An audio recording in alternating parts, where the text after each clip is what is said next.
The Holy Father, Pope Benedict XVI, makes a historic visit to the United States, spending the day at the White House with President and Mrs. Bush and traveling through the nation's capital in that Pope-mobile.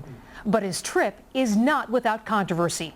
The anti-illegal immigration folks are saying the Vatican is helping border crossers break the law by donating money for a shelter in the Mexican desert to feed illegals and give them a place to rest on their way to our southern border.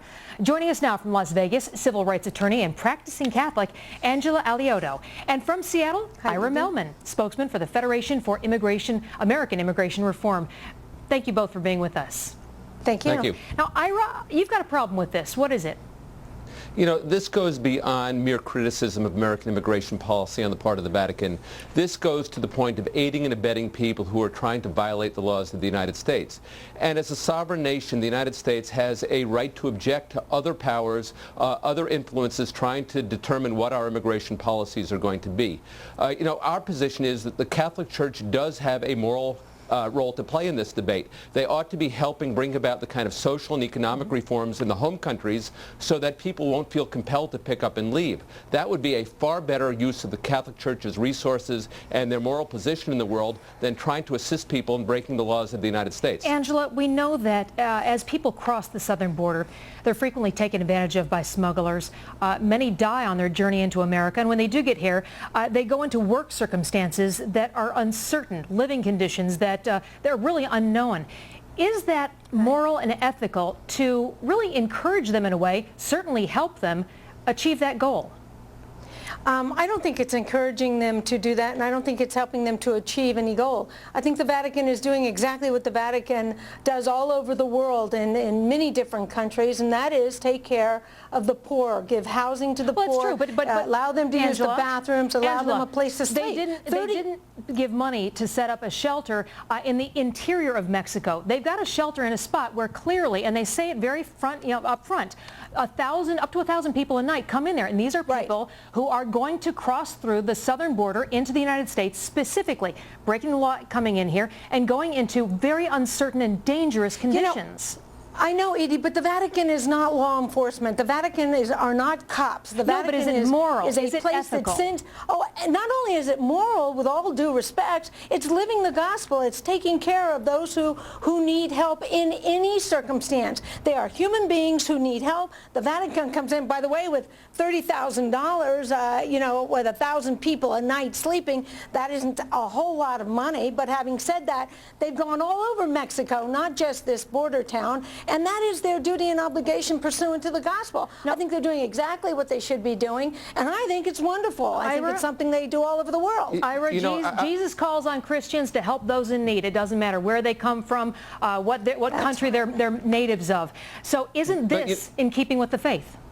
You know, their commitment to the migrants seems to end the moment that they cross the borders of the United States.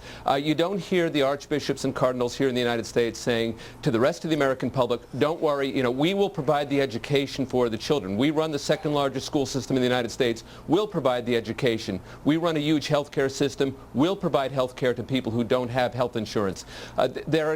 That's not charity. Giving resources that belong to somebody else away is not charity. You can only be charitable with your own resources, and unfortunately, the church's resources seem to run out once these people reach the United States. Angela, what do you say to that?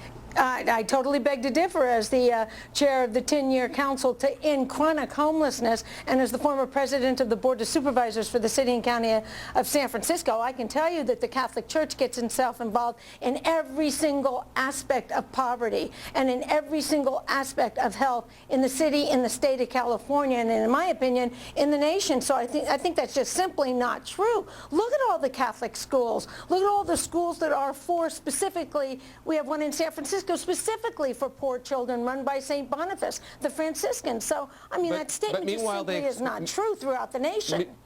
Meanwhile, they expect everybody else in this country to pick up the social costs. They're interested in getting people into the United States, but then they expect everybody else to make the sacrifices, including people's jobs and livelihoods. What they forget is that when you have mass illegal immigration to the United States, it undermines the ability of other working people here in the United States to find a job, to get a decent living for their families. That seems to be lost on the Catholic Church. Well, you know, I fully accept that they believe that they're being charitable, but in fact they're not. Well, let's look at the Vatican Vatican itself. Angela, the Vatican has laws.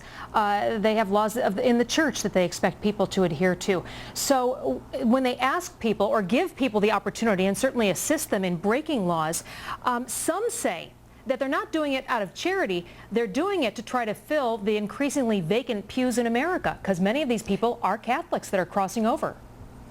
Some will say a lot of negative things. There's a bottom line here, what they're doing. I'm a trial attorney, and when you look at evidence, evidence is, what are they doing? They are giving people a place to sleep. They are feeding people. They're giving them a place to go to the bathroom. I cannot in any way, shape, or form understand why anyone would object to that when that is the mandate of the Catholic Church. And indeed, the gentleman just said, once they get here, it's everybody else's responsibility, and the Vatican expects others to do the same. Yes, they do expect others to take care of the sick and the poor. Indeed, they do. We are all expected. We have a moral obligation to take care of the sick and the poor, no matter where we live in the world. So yes, the Vatican expects that of us and of everybody else. I don't think that, I don't understand why that's a negative to expect them to expect us to take care of people.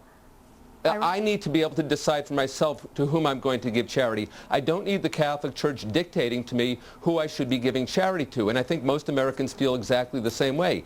And as you pointed out, the Catholic Church does have firm rules for how people ought to abide themselves. The Vatican is a sovereign nation. They have laws that govern how they do business.